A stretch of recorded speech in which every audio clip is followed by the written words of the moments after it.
Do you want us to clap hands for Maholwane? Yes. Yes, please.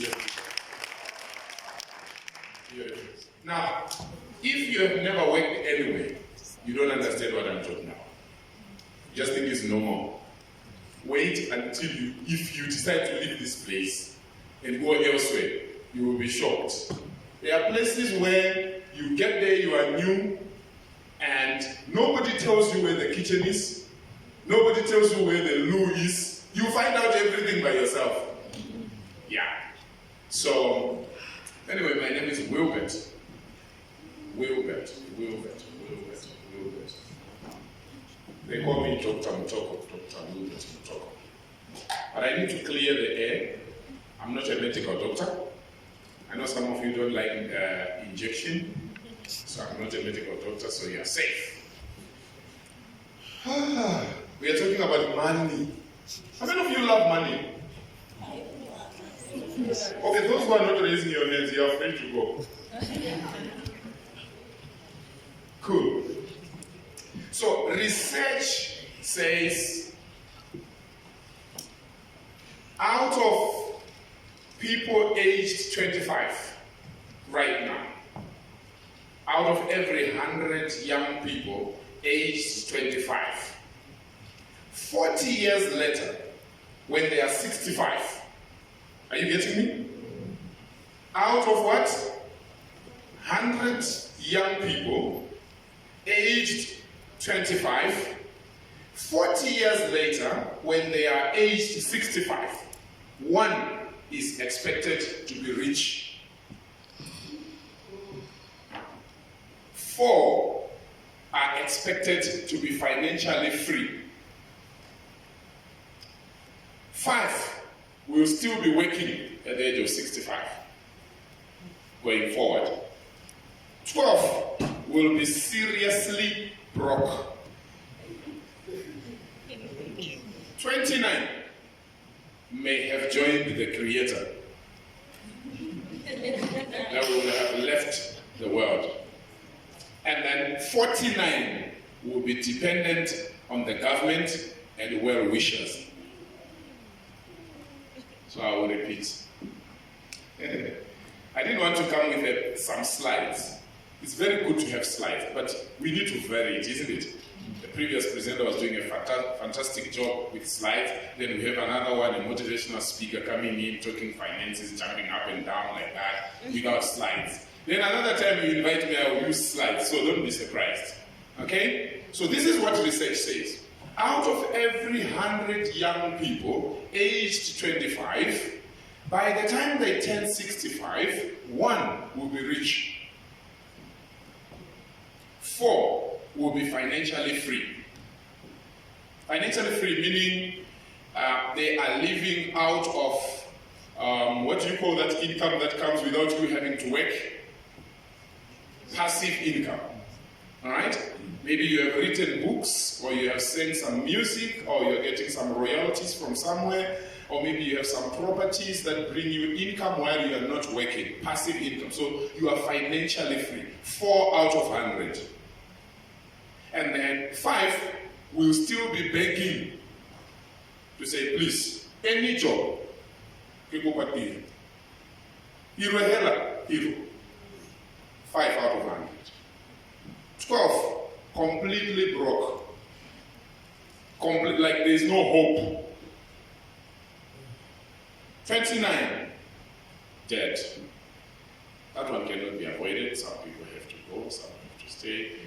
I pray that all of us, 65 years old, will still be there. That's my wish. Is that your wish too?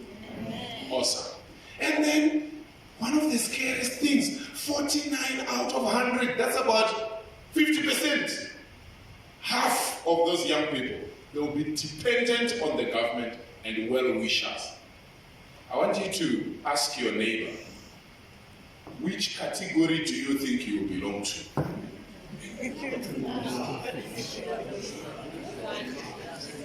Okay. Like, whether do you think you will be 1 out of 100 rich, or 4 out of 100 that is financially free, or 5 out of 100 still working at 65, or 12 out of 100, the broke ones, 29, we are not there. 49, because at least when you are alive, you still have hope, isn't it? Or 49 out of 100. Have you asked your neighbor? I know some neighbors are very scared, and it's normal. Look for neighbors that are smiling and friendly and ask them, which category do you think you belong to? What did your neighbor say? 1 out of 100. How many say 1 out of 100? I'm sure. Wow, awesome. Right. Now, one thing that I want us to establish this afternoon is that nothing just happens. There is what we call the law of cause and effect. Law of cause and effect. In the Bible, they call it the law of what? Sowing and reaping. You reap what you plant. Yes? So, unfortunately in Africa, we believe in magic. And we have taken magic even to churches. We expect God to do everything for us. He doesn't. He is very busy. Can the president of this country do everything for you? You were growing up, did your mother do everything for you? You mean like your mother or your father goes to work, they bring food, then they chew it for you and they swallow it for you? Does that happen? There is what to do. Help me tell your neighbor, there is what to do. There is a lot of work to do. The world runs by principles. The world runs by what? By principles. If you follow principles, your things will work. It works like that in everything. Whether in relationships, or in your health, or in the workplace, or in your mental development, whatever it is, it's about principle. There is what to do. I'm believing that you guys are seated here because you passed certain exams many times. That's why you qualified to be seated here today. You paid the price. There are others who were laughing when you were paying the price. But today when they meet you, there is something that closes their throat. It's called jealousy. There is what to do. There is what to do for you to pass at school. Some people have to put their legs in water so that they don't slip. You know you have examinations to be written and you want to pass. You are reading and it's like you are not reading. Then you put your legs in the water. You burn the midnight candle like a crazy person. Why? Because you are seeing a future. Right now you are seated here. I can see people seated here who are thinking, what can I do for Botswana? What can I do for Africa? You wake up every morning, it's not about you. It's for a bigger reason. It doesn't just happen. You pay the price. Now, for you to be 1 out of 100 or 4 out of 100 or 5 out of 100 or 12 out of 100 or 49 out of 100, it's a choice.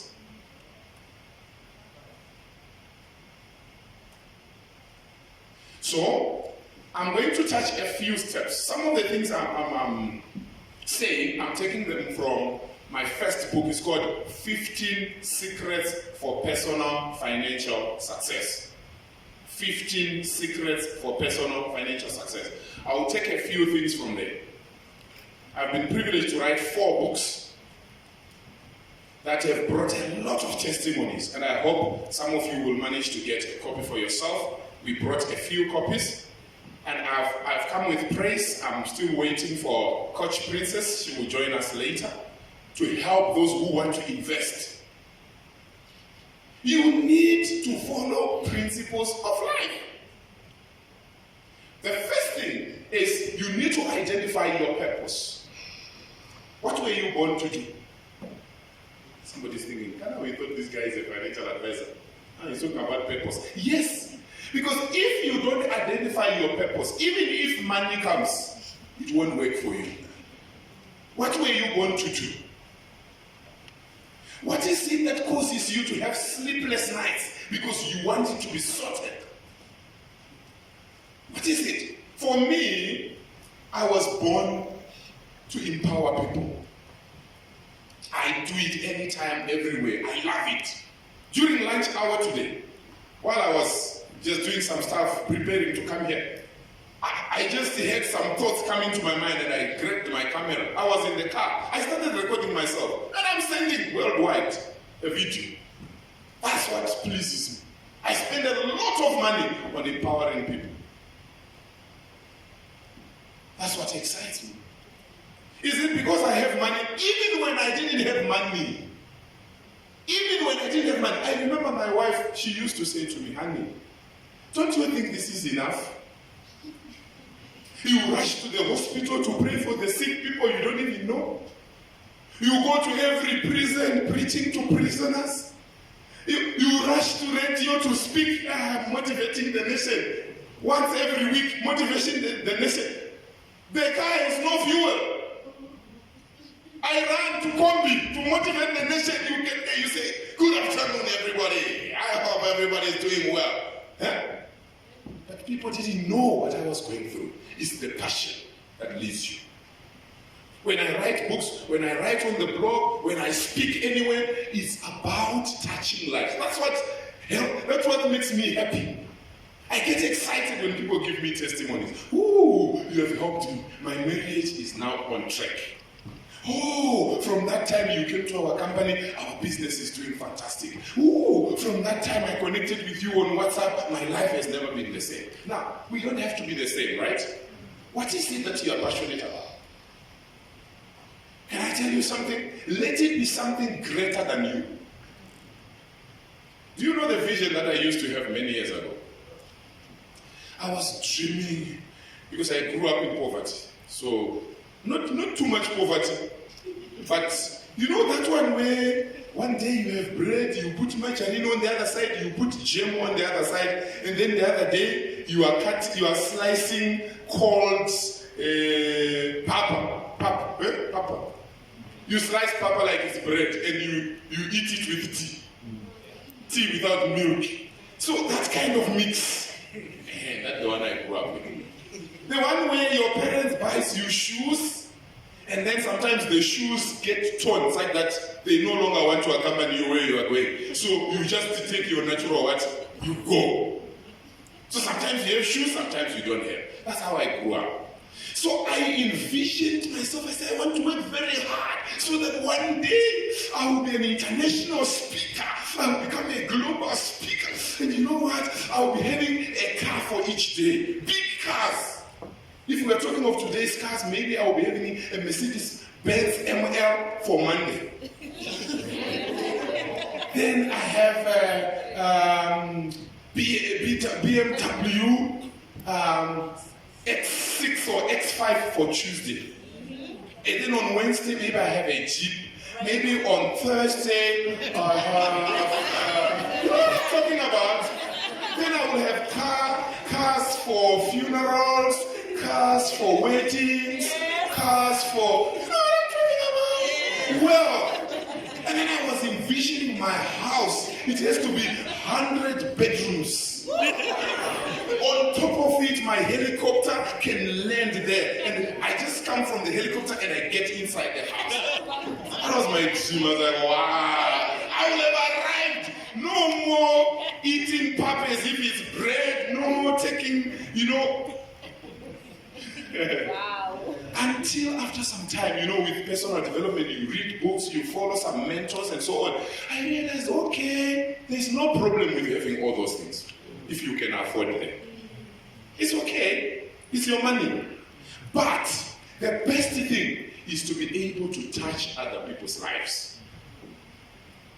So, and then I started realizing that when you have 100 bedrooms, who will be cleaning the 100 bedrooms? Is it an asset or is it a liability? Now, let's be honest, guys. Some of us here have one room, some have two, some have three. Let's assume you have one. How is your one room looking right now? How clean is it? What about when you now dream of hundreds? There is more to life than material possessions. But we are not saying it's wrong to have material possessions. So what I consider very important today is to touch lives. That's what excites me most. But also, I've realized that you also need financial freedom. Because when you are not financially free, there are certain things you can't do. A friend visited me recently, and then he asked me, he said, "What is that thing?" I said, "I know this thing is a Wi-Fi router." He said, "Okay, so how do you use it?" I told him. He said, "Now I know. You are always sending messages on WhatsApp, on Facebook, on YouTube. We are uploading videos every time." I was wondering, how do you manage? Where do you get the internet? So now I've seen your secret. Do you get the point? So if you don't have money, you may not be able to do those things you want to do for your country, for other people as well. So the first thing, what is your purpose? When you know your purpose, you will live your life more meaningfully. When you don't know the purpose of something, you abuse it. True or true? Yes. So that's number one. Number two is financial education. Number two is what? Financial education. You want to be financially free, isn't it? So number one, what is your purpose? Number two, you need financial education. You need to be aggressive. You see, some of you cannot understand what I'm talking about because you were born with a silver spoon. So even when I'm talking, you are just wondering, what is this boy talking about? Financial freedom. You know, when you are born with a silver spoon, things are just fine. This is okay. I don't know how many of us are like that here. I mean, even if you stop working today, nothing changes in your life. You know what I mean? You need financial education. There are people who spend a lot of money on magazines about love, about sex, about all these funny things. There is no problem. But is that where you have your greatest challenge? You need to live a balanced life. If by now you don't have a personal library, anyway, for you it's not too late. You need a personal, help me tell your neighbor, you need, in fact, look at them, even if they were not smiling, tell them, you need a personal library, my friend. Tell them, I don't want you to trap on me when you're becoming to borrow in future, when you are old. You need a financial education. You need a library. And that library must be balanced. Now, I know I'm here to talk about money, about financial freedom, but let me tell you something. What will it benefit you if you have a lot of money but you have no health? Hello? You have a lot of money but you have no loved ones to enjoy the money with. You have a lot of money but everybody doesn't understand you. So what are we saying? It's important for you to consider having a balanced library. Every successful person that I know, they read one book per week.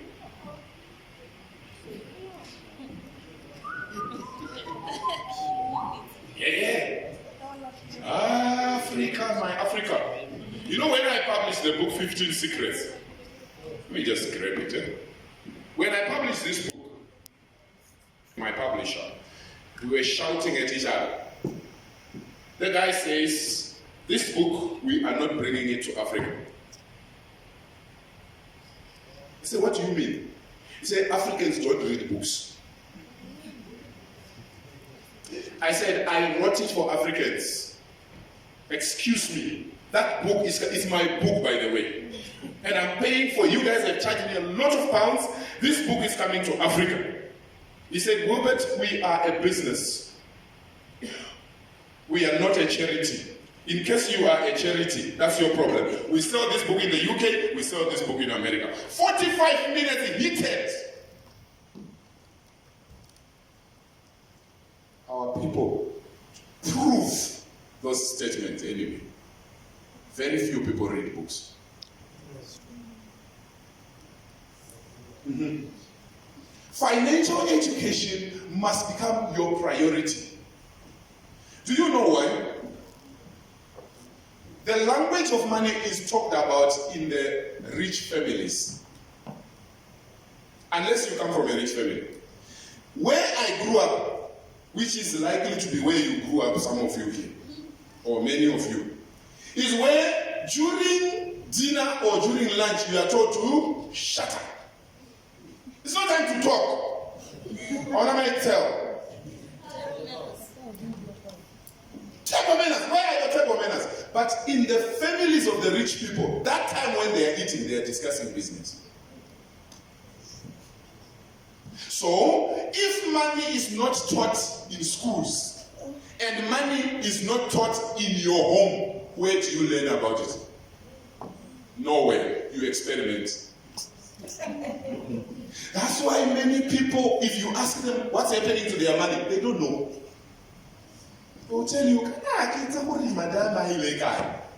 why it?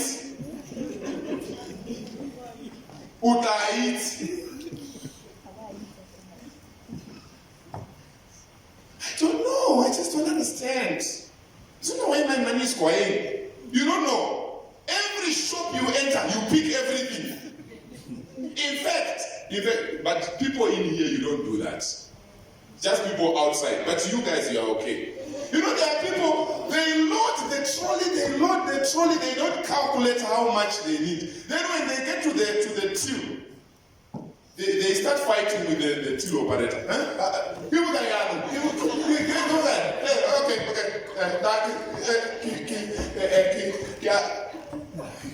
And you just see how the till operator looks at you. What kind of human being are you? Has it ever happened to you? It happens, guys. But you know we can become better. We can. That's why we have this dialogue, isn't it? You can become better. You can change the way you do things. You get into a shop. You see, these supermarkets were not there many years ago. Now they give us very good space for shopping. They say they are giving us a shopping experience. Wow. Because they love us very much. So that is, you are going around. Even when you get to the till, there are still some things you didn't plan for. You just pick one. While you are waiting, then you don't know what's happening to your money. You know, my friend, be serious. So you get into a supermarket, you want to buy bread.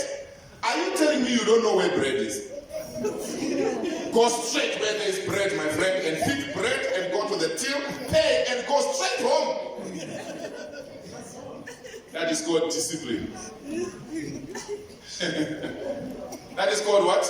Discipline. That is if you know your purpose and you have enough financial education.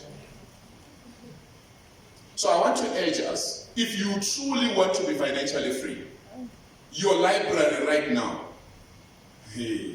One of my mentors says this. He says, like myself, I'm 44. It means I must have 44 financial books. How about you? One book to represent each year. I still have some friends and colleagues and, that say, I don't like reading. You don't have to like it. Why did you read until you go to where you are today?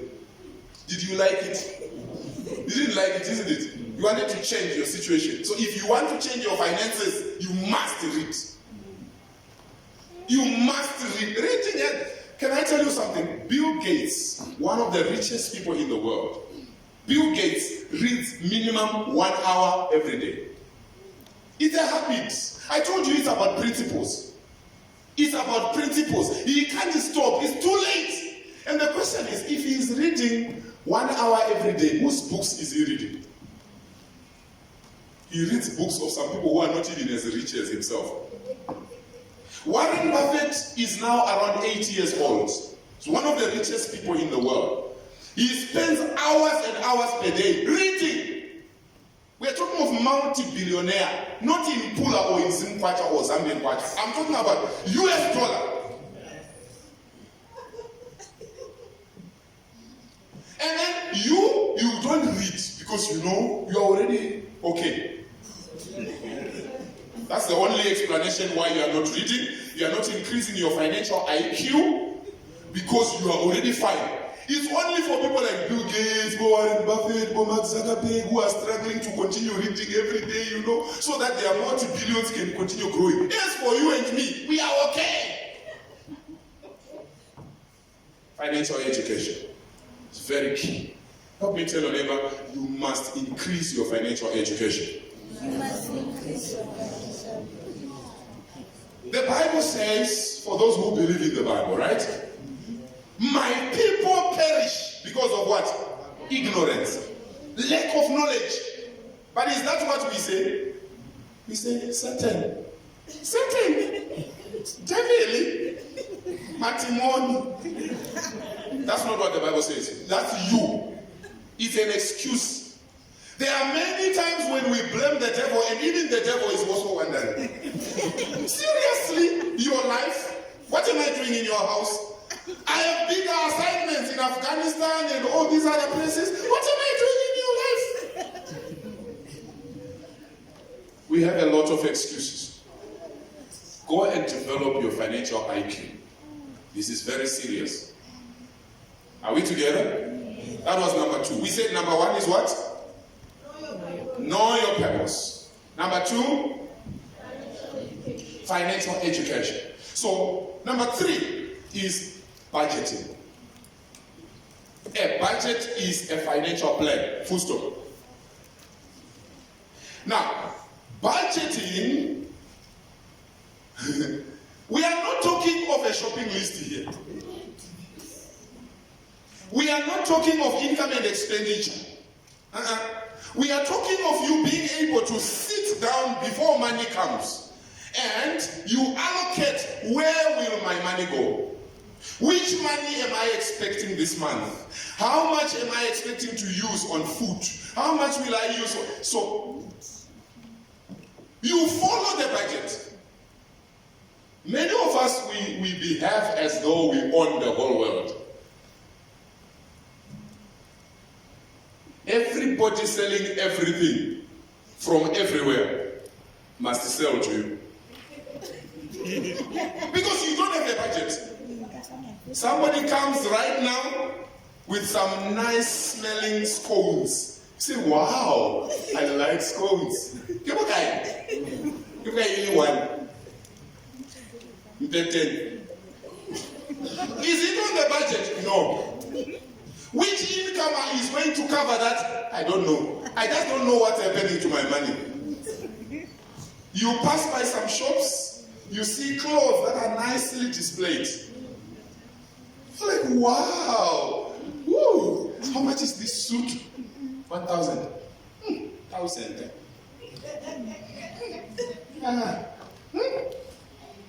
Where's my size? Did you budget? That's the question. Not is it your size. Did you budget? How many of us have got budgets? Why can't we learn at least some of these things from the government? They work with the budget. Okay, let's leave that one. But you get where I'm going? At least they have a budget. Some of us here have never budgeted. It's better to have the budget, and then sometimes because you are human, you may fail to follow your budget, but you have it. So those of you who don't have a budget, please go and do what? Budget. Develop a budget. So we said number 1, Know your purpose. know your purpose. Number 2, Financial education. increase your financial education. Number 3, Budget. good. Number 4, savings and investments. Savings and investments. That's where I'm going to take much of my time, and I close from there. Savings and investments. Good people, it's important for you to know that time does not wait for anyone. Have you ever seen some senior citizens who look stranded? Have you? What came to your mind? What comes to your mind each time? Let's say maybe you are by the car park and you see a senior citizen passing by. Says, Managa, have 3 pool. Ipalame taxi. What comes to your mind? Some of us don't think. We just go, aginamati, ayo. You need to think, what could have happened to this senior citizen? They also had time the same way you are having time.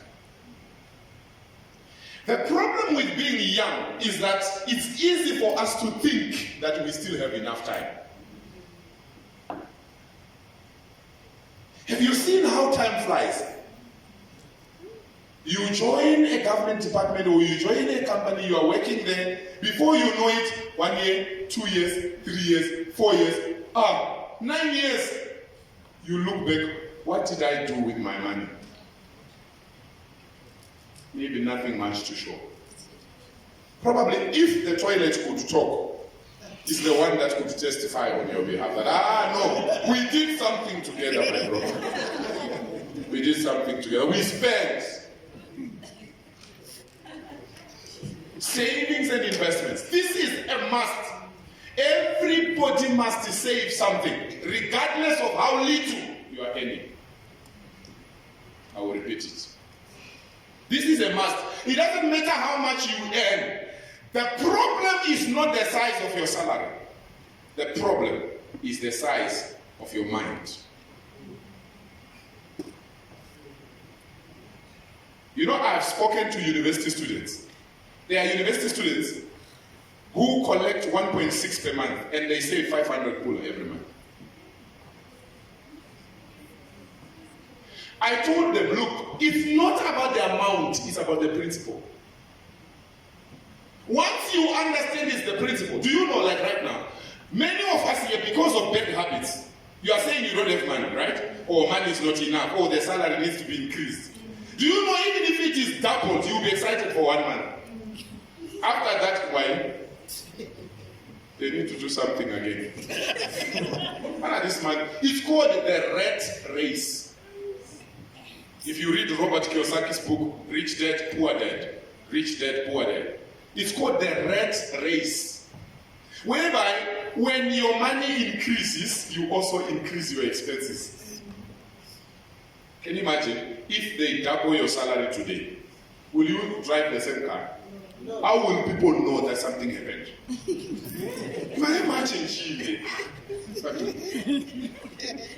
people must see that things are happening. How can I continue putting on the same shoe? The same hairstyle. 6 months, same hairstyle. No, I must show them. Who are you showing? You shall show them your suffering again when you're a senior citizen. People are people. Stop comparing yourself to others. Compare yourself to yourself. If you want to save money, if you want to invest for the future, guess what? The same people that laugh at you when you are suffering, they are the same people who will get something blocking them here, choking them when you are successful. It doesn't matter how you look. It matters what you are doing behind. That same salary you are getting, which you are crying about, there are people in this place who are saving. In this room, who are looking at me right now. Saving. You can't see it on their face. They get 5% increase, they get 6% increase, whatever increase they get, they don't increase their expenses. That is what we call wisdom. And you can tell me the other one. The opposite of wisdom. I'm not the one saying it again. You get something, you squander it. There are people who say, Ghana, my money is not enough. It's never enough. It's normal. If somebody just gives you 100 pula right now, what will you do with it? For some people, it's a headache. Because they didn't expect it. 100. Clipper. What do I do with Clipper? The person who has given you the money has given you a problem. But when you understand the principle of saving, the moment you get that 100, you can even save the whole of it because it was not part of your plan. Or maybe you remove 10% to give to the less privileged, or to give to God, or whoever you want to give. You remain with the rest. You save it. Make a habit of saving. For some of us, you actually need to go to your bank and tell them, look, I want to do a stop order. From September, end of September, 500 puller, I don't want to see you. The problem is the money you see. The money you can't see is not a problem. True or true? If you have a mortgage or you're owing for, there are those also who buy cars on credit. If you have already done it, I forgive you as my brother or sister. It happens. I'm sure there's someone who advised you. You know, we have so many advisors also. It's not our fault. Many advisors and little financial education is a problem.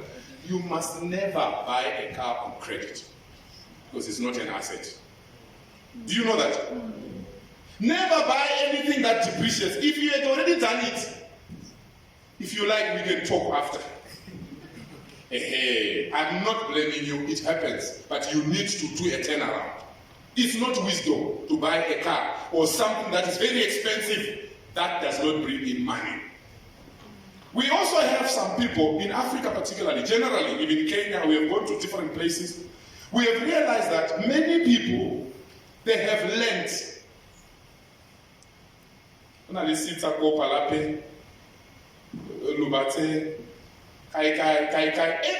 happy that they are rich. You are not. It's lack of wisdom. Do you think it's wisdom or lack of it? An asset brings cash to you. If it is taking away cash from you, it's not an asset, it's a liability. So, for you to have clothes, houses everywhere that are not bringing money, Malume, they stay in the other one, boss man, they stay in the other one. Oh, you're a very nice person. But I hope when you are done with working, those people will remember you. You need to have assets that generate money. So your assets are measured by how much cash flow is coming in. Are you with me? How much cash flow is coming in. So don't be overexcited by owning different lands, different properties in different places, yet they are not bringing money. It's a good start. But then if it means you building one by one or selling the other one so that you build the other one, so that you can have cash flow coming in, that's what I'm talking about. Are we together? So talking of investment, talking of savings, there's what we call emergency fund. Help me tell your neighbor, emergency fund. Emergency fund, another name is rain day fund. What we are saying is, one day your iron stops working. You know, some people, every little thing, they have to cry because there's no money. Your car breaks down, for those who are driving. Did you know that cars sometimes break down? Keep money so that you don't look too desperate. Africans like to say, Hana funerals happen when you don't have anything. It's a consoling statement. If you are a saver, funeral will happen and there's money in the account. Are you with me? You need an emergency fund. This is very important. Keep money for emergencies. Don't be too shocked when things happen. Emergency fund. You also need to save or invest towards your pension. I always say to people, all of us here have never been old. So we don't know how it feels to be old and stranded.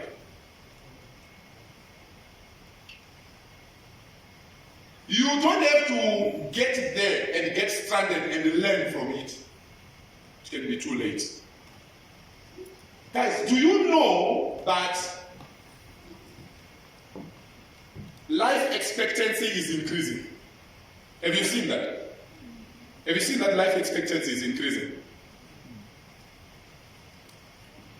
In some countries now they have increased the retirement age to 70.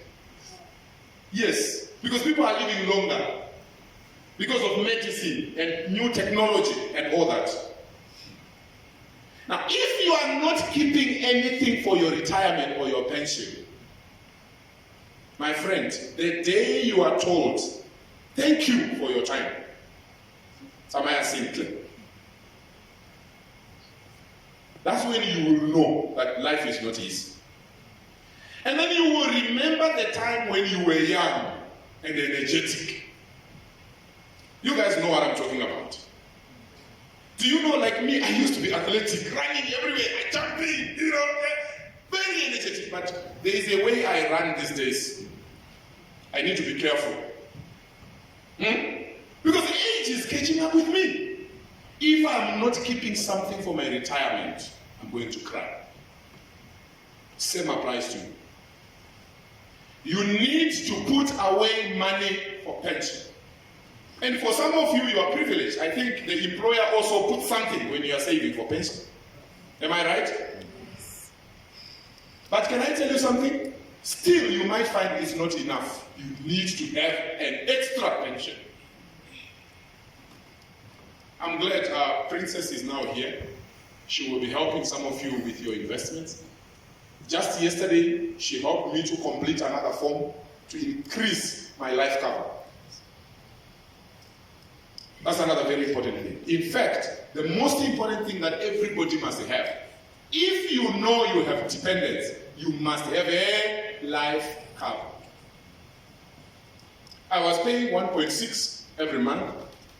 One day I sat down and I said, if I happen to die today and my family gets 2 million from insurance, how long will it take them? Hello? I have children that are in varsity. I have another child that is in secondary school. My mother, who gave birth to me, is alive in her 60s. My mother, who gave birth to my wife, is still alive in her 60s. All those are my dependents. If I happen to die, people must celebrate when you die. They must celebrate that you lived your life well. There is a way Africans cry at a funeral. You can tell that this is not just crying of losing the person, but it's crying of knowing that,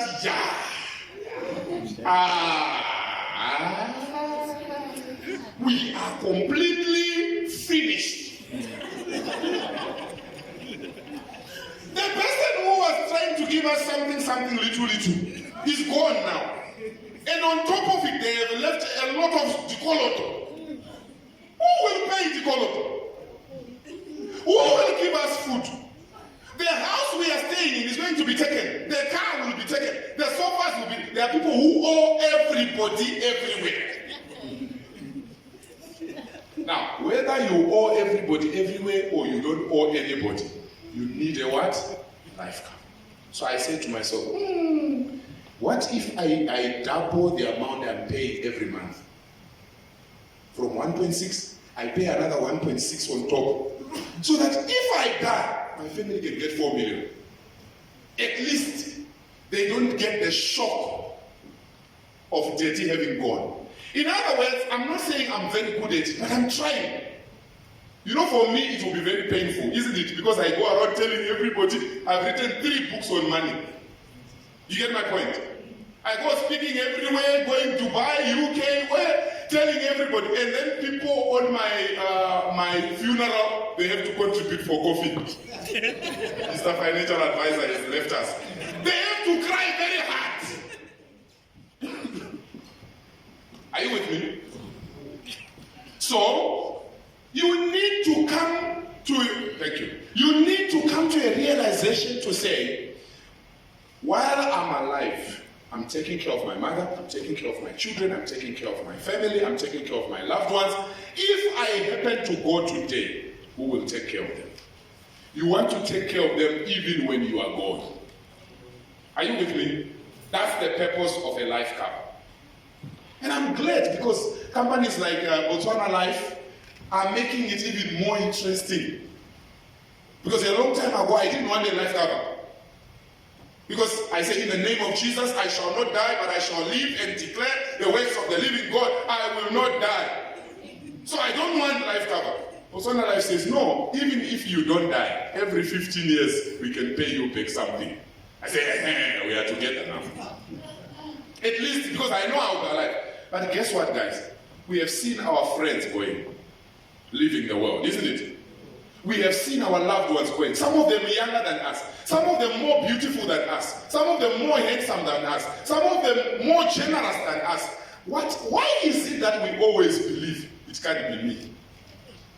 And then we don't prepare for our future. So it's important to prepare to have a life cover. It's important for you to prepare for your pension. It's important for you to begin to think of having your own properties. If you read my book, you will also see I talk about offshore investments and things like that. Thank you so much for your time. The Lord bless you.